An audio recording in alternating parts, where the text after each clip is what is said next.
This has been a particularly bad week in my life, which is going downhill. My wife and children seem to be moving away from me, and both my parents became seriously ill, and their illnesses could prove fatal. I was the lowest performer at work, and at least one of my bosses clearly wanted to fire me, and the dog that had been with me since I was a teenager died. I couldn't figure out what was going on with my wife Gloria over the last year or so. Almost every day I tried to have sex with her, but she refused more and more often, so now we were doing it once a week. And even then it wasn't much fun, certainly not the same as in the first 5 years of our marriage. I was clearly experiencing sexual frustration. It seemed like my only interaction with Gloria was her complaining about me not helping around the house or playing with the kids. My children, Luke, who is 5, and Rose, who is 3, were usually happy to see me when I came home, but at least from my point of view, although Gloria claims it is because I sat in front of the TV, often lost interest in communicating with me and clearly preferred the company of Gloria or their friends.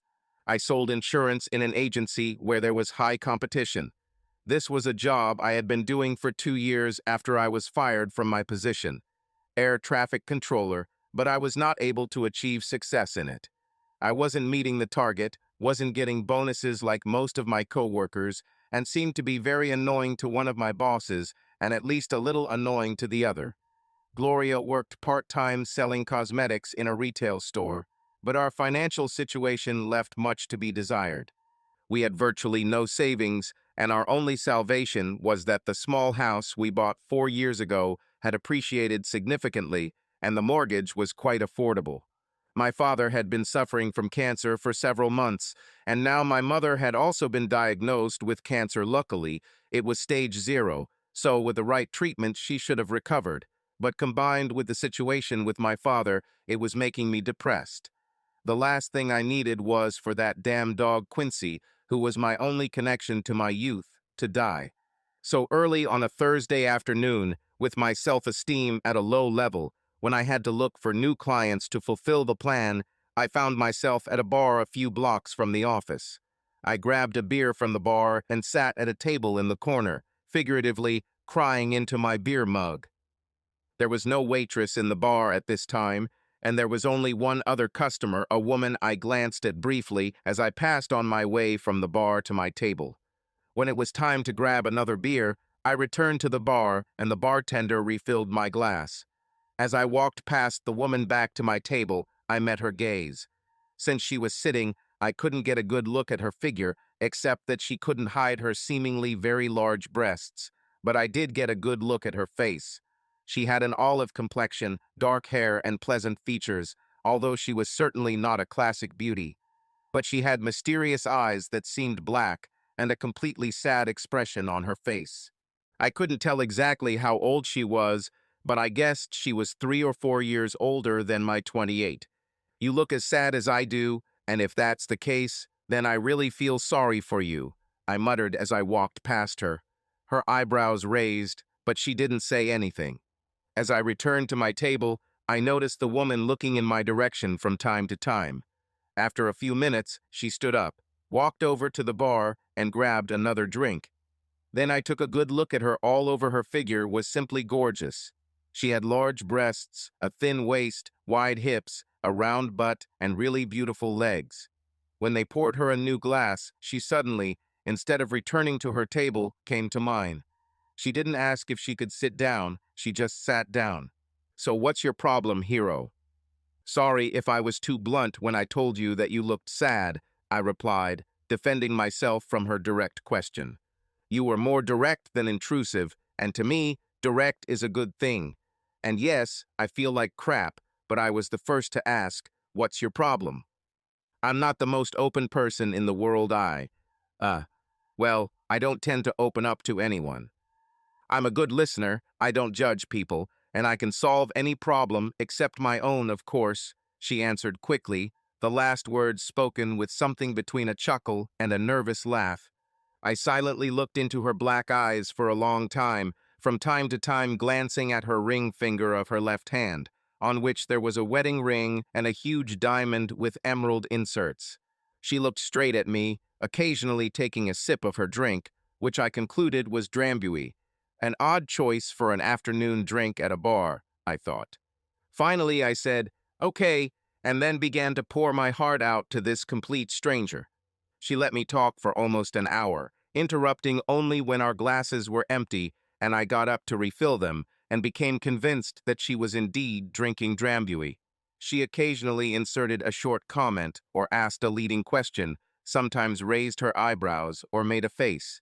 As I continued to pour out my woes, I began to notice that she truly was an exciting woman. The way she tossed her long hair to the side, the manner in which she touched her lips to the glass, the movements of her hands, the way she unconsciously licked her lips or ran her finger across her eyebrow, all this convinced me that she was probably the most sensual woman that I've ever seen. She was also the best listener I have ever met. Strangely, when I finished talking about my problems, I felt better. "Thanks for listening," I said when I had finally finished airing my woes. "It's just that telling you what was tormenting me made me feel a little better." She deliberately took a slow sip of her liquor. Then she literally hit me between the eyes. "You have problems, but not the ones you think. The situations you described are only symptoms of your real problems," she blurted out. "What?" I asked, puzzled. "Your main problem is that you see the glass as half empty rather than half full. People don't like being around pessimists, whether in business or in personal relationships.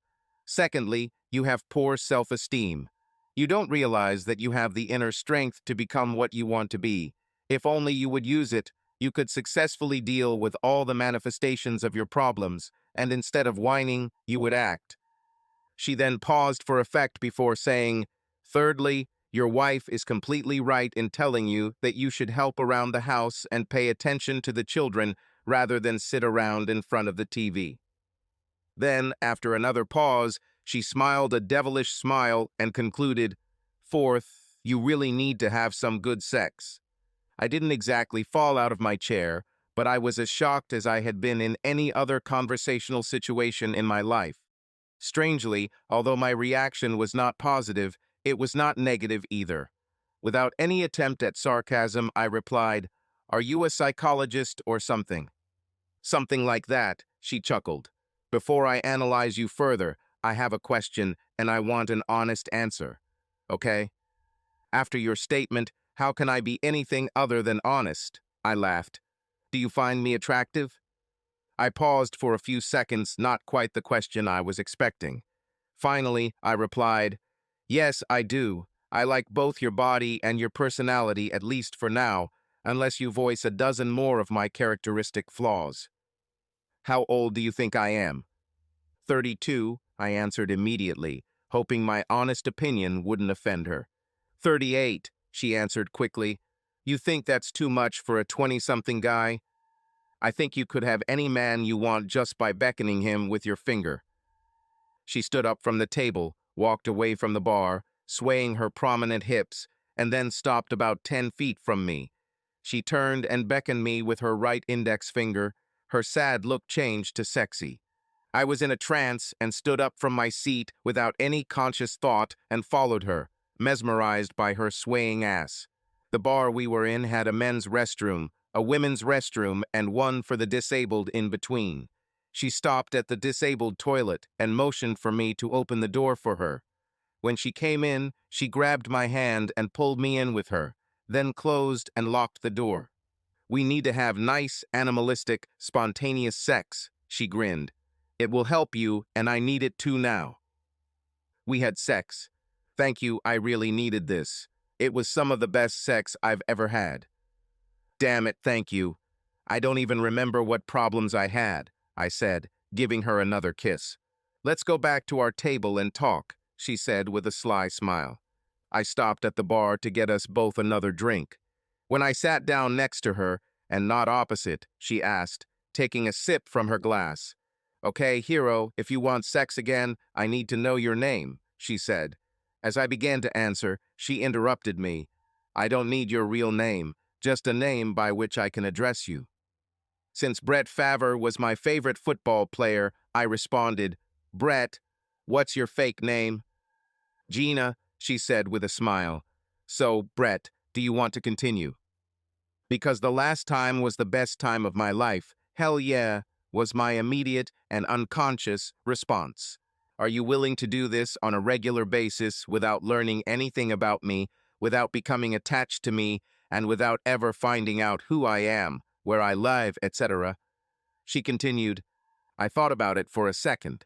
Finally, I replied, if sex with you is always as good as it was today, I'll agree to anything, although I can't guarantee that I won't feel something for you at some point. As long as you don't act on those feelings, that's fine. Deal. Agreed, I quickly replied, causing Gina to smile broadly. How will we communicate with each other? I asked. Here is my real, temporary email address, she said, taking a pen and piece of paper from her purse and writing something. I looked at it puzzled. What is email? I asked. At this point, I need to clarify something. It was 1993, and Quantum Computer Services had just changed its name to AOL. Internet service was via dial-up, and many people knew little or nothing about email, and I was clearly one of them. She laughed. This is an electronic communication system using a computer and an internet service. This is my address in this system. You will have to figure it out and get your email address if you want to have sex with me again. And quickly, because I am changing my email address every 2 weeks, and this one has been in use for almost a week now, she continued, pointing to the address written on the piece of paper she gave me. Despite the puzzled look on my face, she continued, when you receive your email address, send me the following message. With that, she wrote on the same piece of paper, Hi, girl, this is Amber. When and where will we meet for some serious shopping?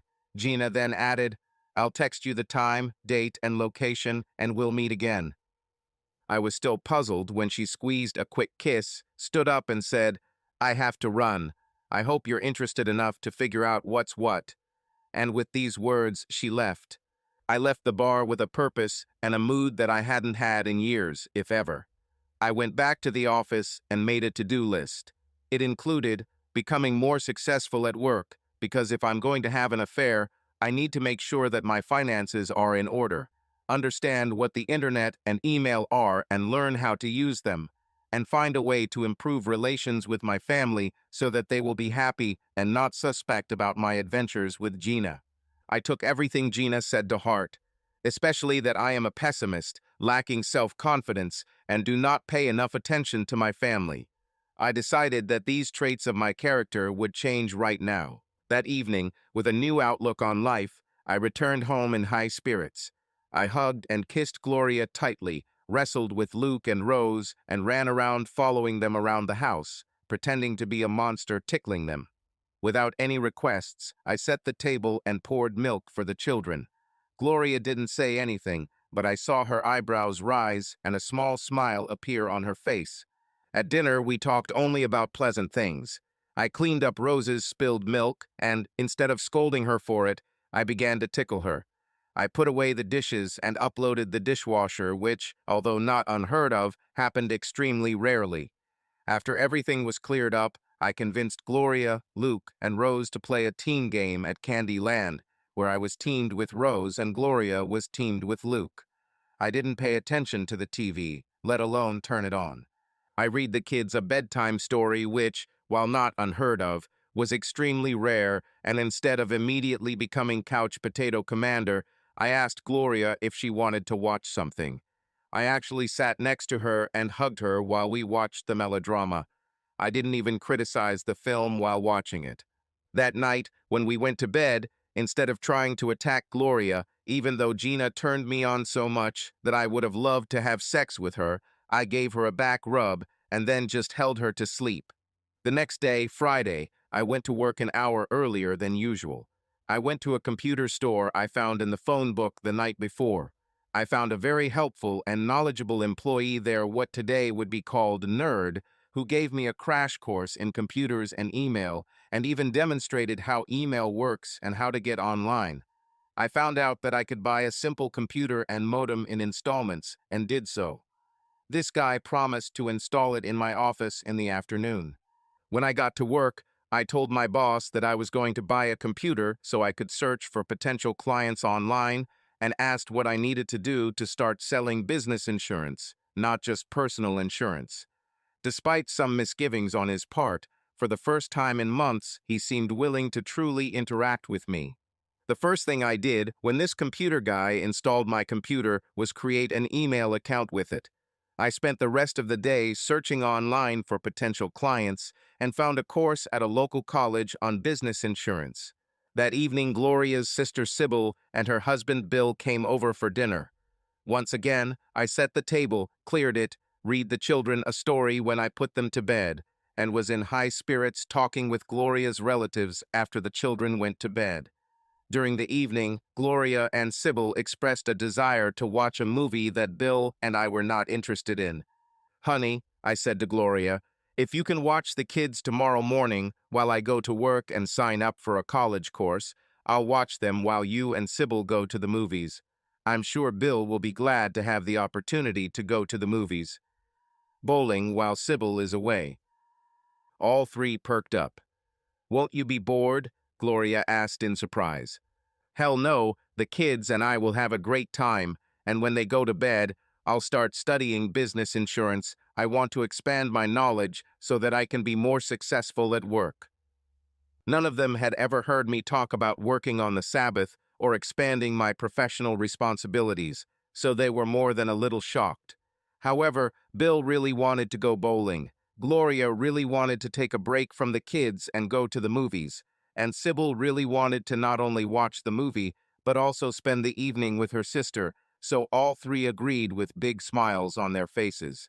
That night, I again massaged Gloria's back and hugged her. However, I took no action against Gloria. Of course, the first thing I did when I got to work on Saturday morning was send Gina an email with exactly the text she had dictated to me. I then cold called for a couple of hours and even gave 2 presentations, one of the few times I had success with cold calling. Perhaps my positive attitude during calls really helped. My boss came into work for a few minutes while I was making arrangements for one of my presentations, and he probably heard me. He didn't say anything, but I noticed on his face an expression mixed between dazed, joy, and puzzlement. Before I left work, I received a return email from Gina's address. It said, "Hi, Amber. Let's meet Thursday at noon on the southeast corner of 35th and Broad." I immediately responded, "Affirmative. See you later, Amber." I was so excited that I felt like a child waiting for Christmas. We had a great time with the family when I got home on Saturday afternoon. Gloria asked several times if she should cancel the movie, but I just hugged her and said, "Absolutely not. Have fun. The kids and I are going to have a great time." I made the kids mac and cheese for dinner about the best of my cooking ability, and we had a great time while Gloria was away.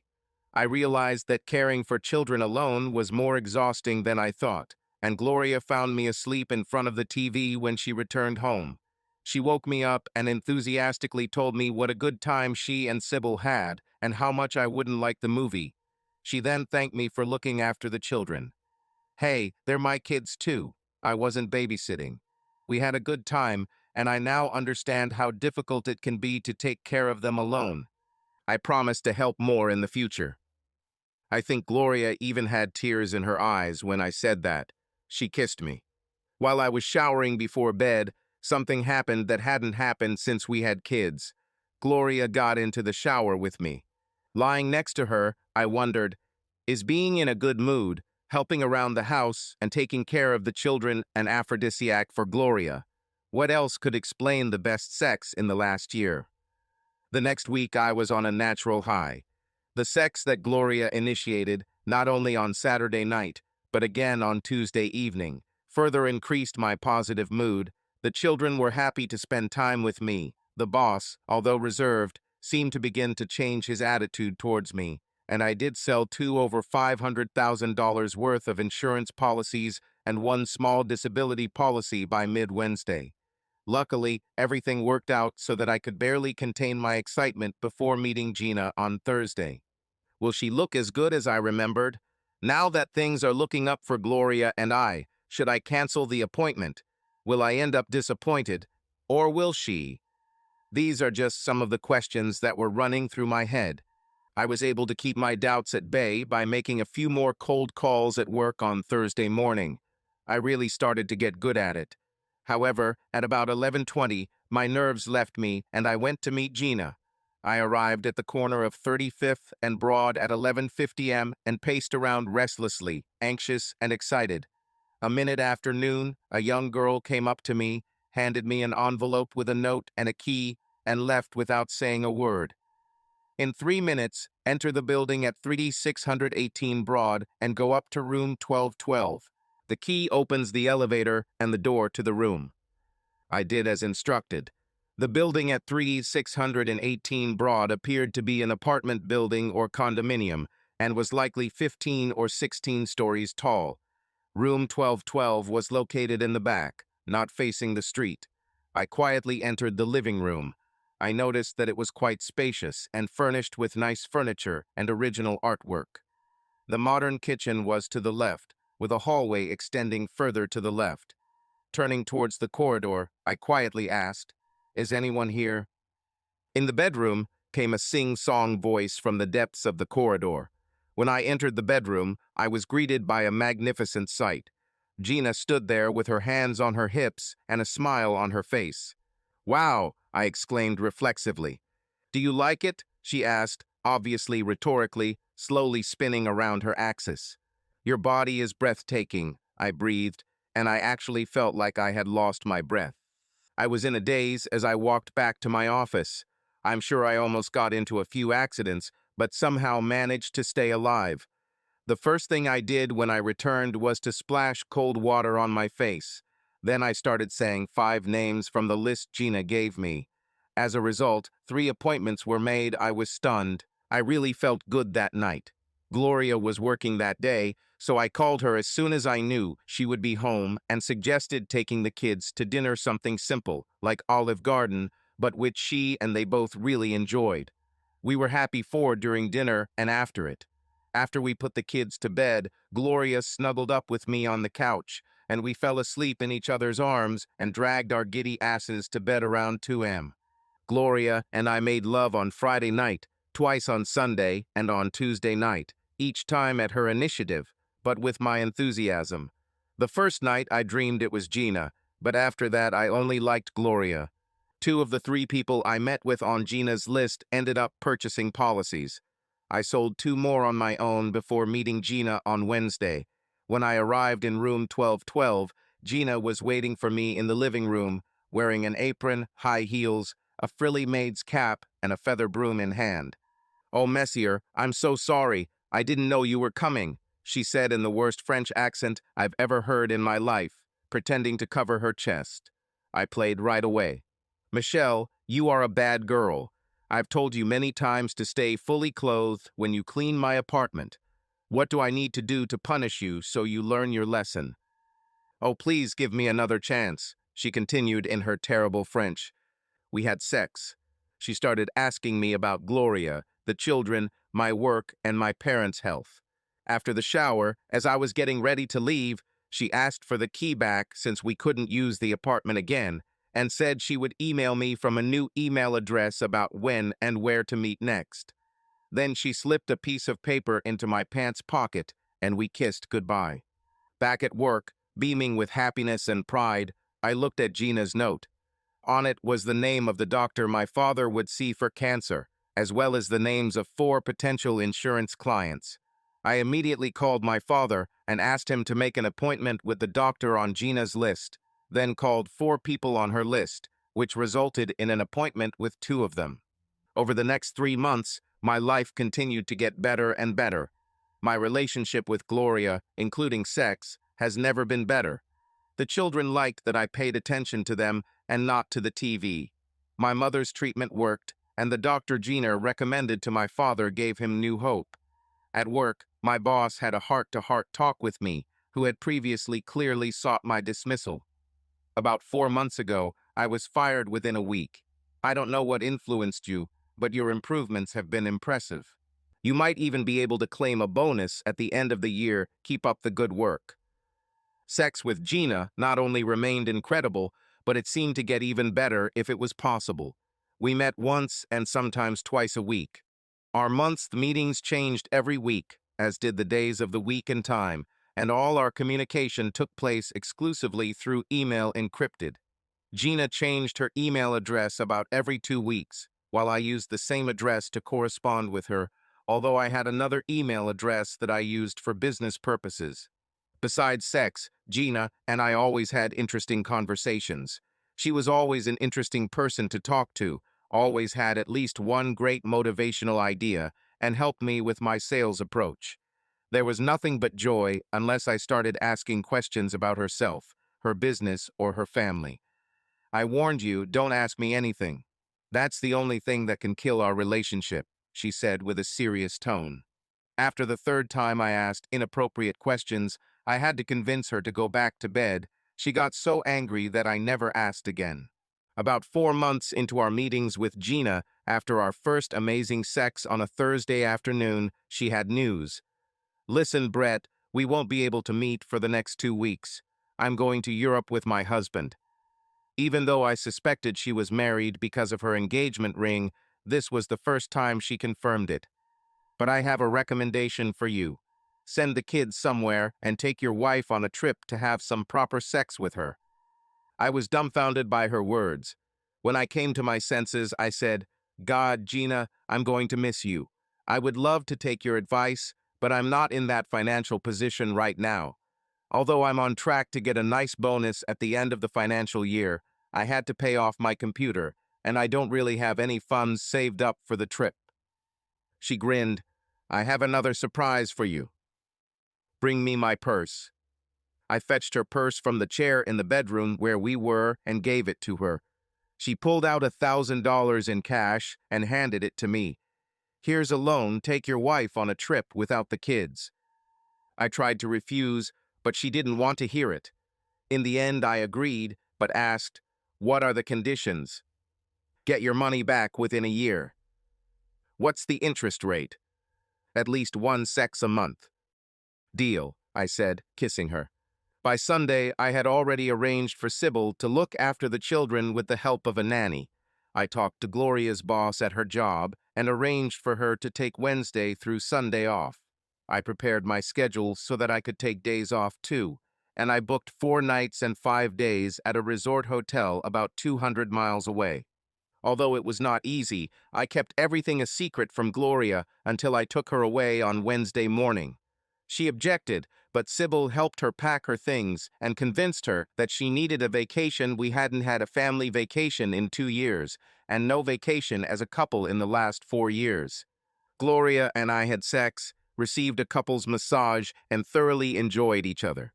When we returned on Sunday afternoon and picked up the children from my exhausted brother-in-law and her husband, Gloria was literally radiating happiness.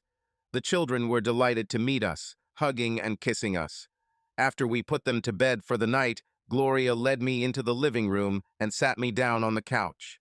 Tears stood in her eyes when she began to talk about what was boiling in her soul. Brian, I want to tell you how happy I am. 6 months ago, I was in a bad place, and so was our relationship. Since then, you've done everything to make our life better. I just wanted to say to you how grateful I am and how much I love you. Then she burst into tears. I held her tightly until she stopped sobbing, repeating, I love you, Gloria. When Gloria stopped crying, a sly smile appeared on her face, and she quickly took off her clothes, and we made love. For about 3 years since I met Gina, we continued to meet, averaging once a week. There were only a few occasions when I felt uneasy, and those occasions were when some marks appeared on Gina's body. I didn't dare go any further when I asked her about them, and she answered with a grin. I'm clumsy and fell, or something like that. I knew it was nonsense, but I didn't want to rock the boat with Gina. My meetings with her were extremely important to me. Gina had never told me anything about herself, but since I had become really good at using the internet much better than anyone at my job, I was confident that I had figured out that she was a top real estate agent. All the places we met that I could find online were condominiums that were unoccupied and for sale. However, other than identifying her as a real estate agent, I didn't learn anything more about her. I did not dare to use all my strength to violate her trust in me. There were many times when I was a little off track with my family or at work, and Gina would set me on the right path. She remained the only person in my life who was completely honest with me and knew how to change my behavior or bring me back to reality without insulting me. She guided me so well that not only did I pay her back the loan within a few months, but by the end of 1996, Gloria and I had accumulated a significant amount of money and my prospects were excellent as I. Although I was shocked when I returned to the office, I immediately began looking for information about women with the surname Antonelli working as real estate agents. Here she is, Gabrielle Antonelli, a leading real estate agent at the city's largest local agency. The photo next to her name left no doubt that it was her. Then I started looking for information about Guido Antonelli. Not surprisingly, given my recent encounter with the thug outside the Gina Gabrielle building, Guido Antonelli turned out to be an alleged mobster who had been arrested several times for racketeering but never convicted. I was still digesting the information received when a notification appeared on my monitor. "You have a new letter." The letter said, "I can't believe you ruined our beautiful relationship. I'm depressed. Don't try to contact me again. I think now you understand why I said it was dangerous for you to try to find out about Emoise, now one of the highest performing employees in the company. Work, and not the worst." Then I did something stupid. I don't know if I subconsciously wanted to break up with Gina, because my relationship with Gloria, especially our sexual relationship and the children, had reached its highest level, and I began to wonder what would happen if Gloria ever found out about Gina. Or maybe I fell in love with Gina too and wanted more from our relationship and felt inadequate because she wouldn't tell me anything about herself, even though she knew everything about me. Anyway, the stupid thing I did was that I started following Gina after one of our meetings. Without exception, Gina left the condominium where we met after me. I assumed it was because she needed to change the sheets and remove evidence of our presence. After some particularly, even for us, amazing sex one Wednesday, I waited for her to leave the building. I saw her get into a Mercedes in a nearby parking lot. She was clearly sophisticated enough to drive a Mercedes and drive past me. I was in a nondescript old gray Chevrolet, and I was sure she didn't notice me following her. I only had to follow Gina about 3 miles before she turned into the underground parking lot of a high-rise building. I parked next to the high-rise entrance to gather as much information as possible when there was a knock on the driver's side window. Outside the window stood a large, stern-looking man who deliberately showed a pistol attached to his belt and looked at me intently. I rolled down the window. "You probably have a good reason for following Mrs. Antonelli," he growled. "Ah, this is very awkward," I mumbled, trying to come up with something intelligible. "Well," he growled again. Stealthily removing my wedding ring and dropping it on the floor of the car, I muttered, "Ah, well, I saw this beautiful woman on the street a little further down. I'm single and really looking for a relationship and thought I'd try to find out if she's married. Now that you said she's married, that's it for me. I'll look for someone else." "Make sure you do so. Make sure you don't come here again," the man said sharply. "Mr. Guido Antonelli doesn't like to be disturbed. Got it?" "Yes, I understand you won't see me again," I muttered and quickly left. I tried to answer, "I'm so sorry. I fell in love with you and had to find out who you are. You were the most important person in my life. Thanks to you, I achieved success in my family and in my career. I will be forever grateful to you, and I want to find a way to get it all back." My response was returned with a non-delivery notice. "She has already deleted her email address. I didn't dare try to contact her through the address listed on her agency page." I was depressed for a whole week. Gloria noticed it on the second day, but I told her I just didn't feel well. Finally, I focused on what Gina said to me in a moment of slight despondency about a year ago. "Get your head out of your ass, Brett. Haven't you learned not to cry over spilled milk? Pull yourself together and get back in the game." I took her advice and spanked myself a couple of times. That same day, I came out of my despondency, but I never stopped fondly remembering the time I spent with Gina. By 2013, 20 years after I met Gina/Gabrielle, life was good. Gloria and I had just celebrated our 28th wedding anniversary with a 2-week trip to France, and we were still very much in love with a great sex life. Our kids both had master's degrees in business. Gloria and I weren't even out of college and were working in the city. Both were also engaged. I now owned the agency that had almost fired me from before I met Gina, and I had more money than I ever dreamed of. Gloria volunteered and ran a local charity, and I was vice president of the Police Boys and Girls Volunteer Club. On Wednesday morning, I opened the local newspaper. The headline read, "Alleged mafioso Guido Antonelli killed, his wife arrested." The caption below the photo read, "Gabrielle Antonelli is let out in handcuffs after being arrested on suspicion of murdering her husband." Although she was 17 years older than the last time I saw her, she was already 58 years old. She still looked good in the photo. I was stunned. I had to sit down. Luckily, Gloria was out as she and our daughter Rose had gone early to look at possible reception venues for Rose's upcoming wedding. I poured myself a drink at 9 in the morning for the first time in as long as I can remember. Ironically, it was Drambuie. Once the initial shock wore off, I quickly decided that I had to help Gabrielle in any way possible. When I arrived at the office, I immediately called my senior police contact, Captain Tom Samuels, with whom I worked for 4 years at the volunteer club. He was surprised by my interest in the case, but promised to contact me as soon as he received the information. On Monday morning, Tom returned with information. Gabrielle was in the local jail on a charge of manslaughter, not murder. Bail was set at $500,000, which Gabrielle presumably could not afford. She had a lawyer, and I got her name Jennifer Grant, renowned local criminal lawyer. I called Jennifer and made an appointment for the next day. Jennifer was a little surprised by my interest in the case. I simply told her that I was an old friend of Gabrielle, although I had not seen her for 17 years. "I want to help with the bail, although I'm surprised Gabrielle doesn't have the money for it," I told Jennifer. "Due to the nature of the case, we are unable to find a guarantor on acceptable terms, and Guido controlled all of their finances, even though Gabrielle had a successful career as a real estate agent, and now she has no access to the money," Jennifer responded. "In addition, Guido's life insurance will not pay unless she is found not guilty by reason of self-defense." "How much do you need?" I asked. "It will take $400,000 to post bail and begin the defense." "I'll have them by Friday," I replied, "provided I can meet Gabrielle after she gets bail." Jennifer smiled. "Bring the money by Friday. I assure you, Gabrielle will meet you." By Friday evening, Gabrielle had been released on bail. On Monday afternoon, I met with her in Jennifer's office, alone in a conference room with no windows, interior or exterior.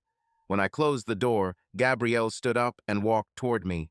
Despite the gray streaks in her hair and the wrinkles on her face, she had not changed much in 17 years. She looked even better than in the photo in the newspaper. She still had that same gorgeous figure. "Hi, Brian," she said. "Hi, Gabriel," I replied, hugging her. We kissed and then sat down holding hands. "I appreciate your concern, Brian, but I don't want to ruin your relationship with your wife. I'll try my best to make sure my help doesn't lead to that." "You're not going to bail, are you?" I asked with a smile. "Of course not," she laughed. "Guido beat you even during our affair, didn't he?" She first looked down at the floor, then looked straight into my eyes. "Yes, that's why our relationship with you was so important to me. It was nothing but joy and pleasure. I enjoyed every second. You were kind, attentive, loving. I spent 3 hours a week in heaven." "What happened after I ruined everything?" I asked. "I took my own advice, which I gave you, and pulled myself together. I bought a gun and made sure Guido knew that if he hit me again, I would shoot. It worked until 2 weeks ago. He tried to use physical force, and I was forced to defend myself." Gabrielle covered her face with her hands and cried quietly. I hugged her tightly. When she calmed down and wiped away her tears, I looked into her black eyes and said, "I'm sorry that I ruined our perfect relationship. This is one of the biggest regrets of my life. But the biggest regret is that I was not able to thank you for what you did for me. You were the most important factor in my success, both in my family and in my work. I will be forever grateful to you and want to help you." She smiled and squeezed my hand tightly. "If you get Guido's life insurance, how much will it be?" $2 million. "Then all you have to do is win the case, and I will fund your defense. You can pay me back after the trial." "Great plan," she laughed, squeezing my hand again. "Would you like to meet again for old time's sake?" "I can't," I answered regretfully. "I'd like more than anything, but I'll get infatuated with you again, and we'll end up being exposed, especially with all the attention you'll get from the press. If Gloria finds out, it'll kill me." "You've really gotten smarter, haven't you?" she grinned. We kissed goodbye, then I met with Jennifer to secure payment for Gabrielle's defense and left. This was the second to last time I saw Gabrielle. She won the case.